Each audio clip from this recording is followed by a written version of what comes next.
Hello বন্ধুরা, মহার্ঘ ভাতার সর্বশেষ আপডেট নিয়ে চলে আসছি আপনাদের মাঝে।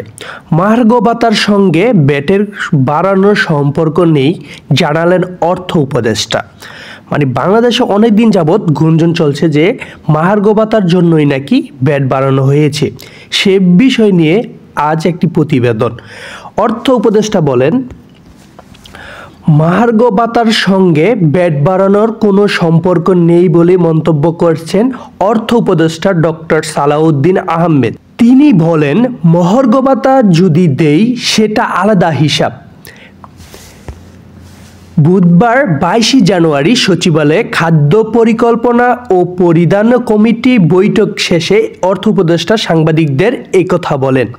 তিনি আরও বলেন, ডক্টর সালাউদ্দিন আহমেদ বলেছেন, কারো প্রেসক্রিপশন বাহা মহার্ঘ ভাতার জন্য ব্যাট বাড়ানো হয়নি। রাজস্ব আয় বাড়াতে ব্যাট বাড়ানো হয়েছে। মানে অনেক দিন যাবৎ গুঞ্জন চলছে যে মহার্ঘ ভাতার সাথে নাকি ব্যাট বাড়ানো হয়েছে। তো সালাউদ্দিন আহমেদ বলেছেন যে অর্থ উপদেষ্টা বলেছেন যে ব্যাট বাড়ানোর সাথে তার কোনো সম্পর্ক নেই। মহার্ঘ ভাতা হচ্ছে এটা আলাদা হিসাব, অনেক দিন যাবৎ চলছে, কিন্তু রাজস্ব আয় বাড়াতে কিন্তু বাংলাদেশ সরকার ব্যাট বাড়ানোর সিদ্ধান্ত নিয়েছে।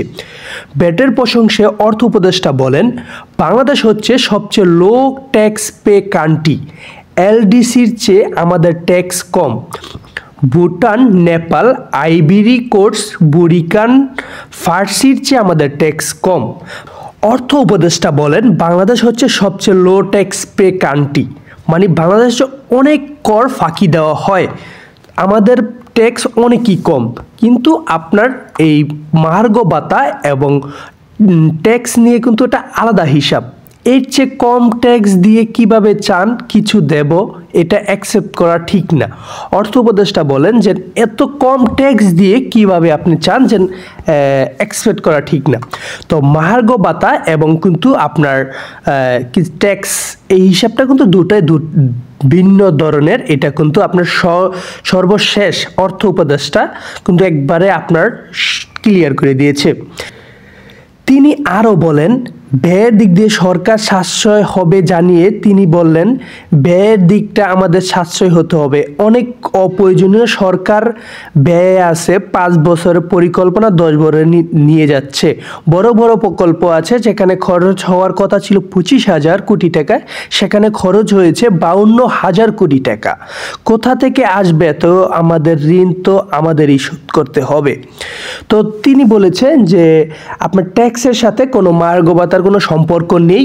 যদি সব কিছু ঠিক থাকে, ইনশাআল্লাহ আগামী মাসে বেতনের সাথে আপনাদের কিন্তু মহার্ঘ ভাতা দেওয়া হবে। তো এটা নিয়ে অনেক দিন যাবৎ গুঞ্জন চলছে, তো গুঞ্জন অবশেষে শেষ হলো। সকলকে ধন্যবাদ। আসসালামু আলাইকুম।